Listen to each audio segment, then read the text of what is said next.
So Unecebo Mboteni's family is still struggling to deal with the pain and trauma of losing the 3-year-old. He died after drowning in a pit toilet at a preschool in Mdantsane, near East London in the Eastern Cape. Well, as South Africa marks 30 years of democracy, many schools in the province still use pit toilets. But how far are we when it comes to the eradication of these pit toilets in the province?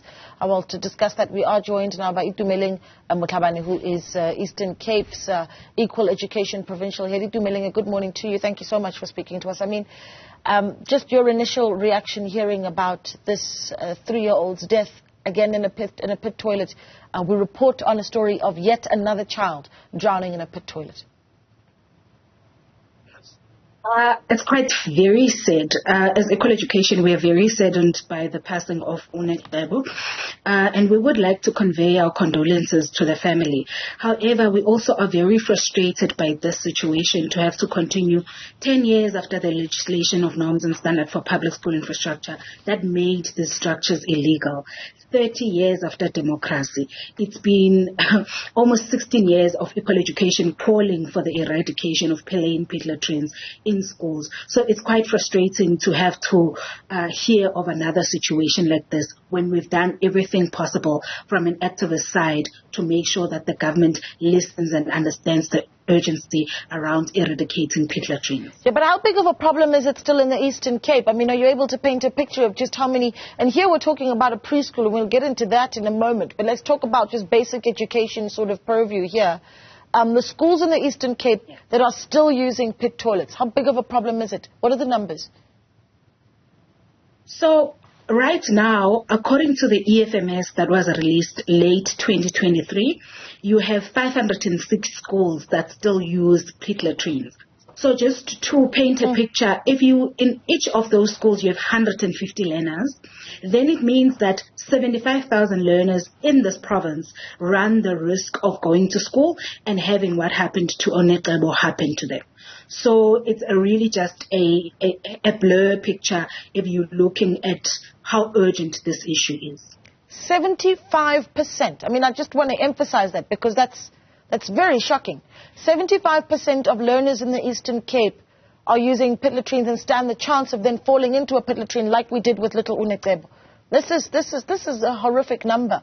And then, of course, and we've covered the story this morning as well of schools that, for the most part, don't even have pit latrines. Talk to us about those, which learners are relieving themselves out in the fields.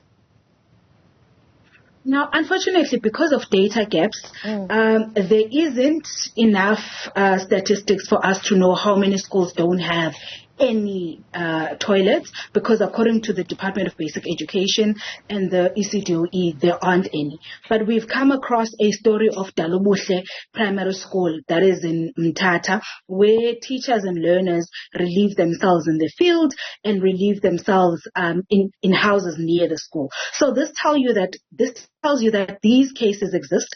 It's just that the Eastern Cape Department of Education and the Department of Basic Education do not report on them. Just to do a correction on my previous statement, I said about 75,000 learners face this situation, not 75%, if we count with 150 per school on the 506 schools. Okay, my apologies as well, but 75,000 learners is still a really big number and a concerning one, and each life so important. Is the issue then where preschools are concerned that we still have not settled just under which department they should be sitting and which department should be taking care of them, whether it's social development or the Department of Education? Surely that needs to be a frustration as well.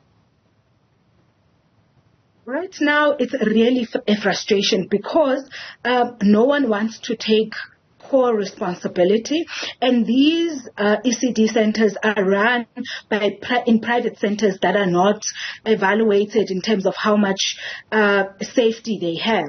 And so the Department of Social Work and the Department of Education, right, or Social Development should right now be both taking responsibility for what is happening inside the ECD centers until there is a full transition to the Department of Basic Education. Yeah, well, for Unecebo Mboteni's family, it's too late. What's the steps that the Equal Education takes then as civil society to try and push government to work faster? We, as Equal Education, have been calling for the state entities that are involved to start an investigation to give and rule out the real facts around what happened and who should be accountable. And we are not absolving the Department of Basic Education and both the Department of Social Development. They should take the first steps of accountability right now. We will continue to call for the eradication of plain pit latrines, as we have done in the past. Yeah. Of course, organizations like Section 27 have relied on the courts to order and mandate the department in some provinces to act in a speedy manner to eradicate pit latrines. I mean, any assistance that's possibly, available, even if it be from the private sector. I mean, we've seen private sector try and step up to bridge some of those gaps. There was hope when things like the SAFE initiative started, but those still haven't yielded the kind of results that you want inside our provinces. We have been engaging the Department of Education to say, can you please exploit all avenues that you possibly have? Because in the roundtable that we had with them last week, one of the things that they said is the lack of budget.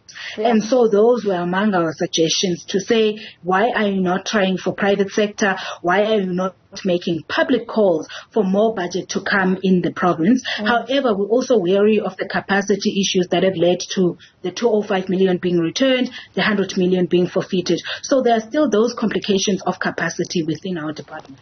Yeah, all right. We're going to leave it there, Itumeleng, because obviously this is a concerning story. We're going to keep a close eye on it. Itumeleng Mothlabane is Equal Education's provincial head in the Eastern Cape, and she says that in that particular province, 75,000 learners are still using pit latrines.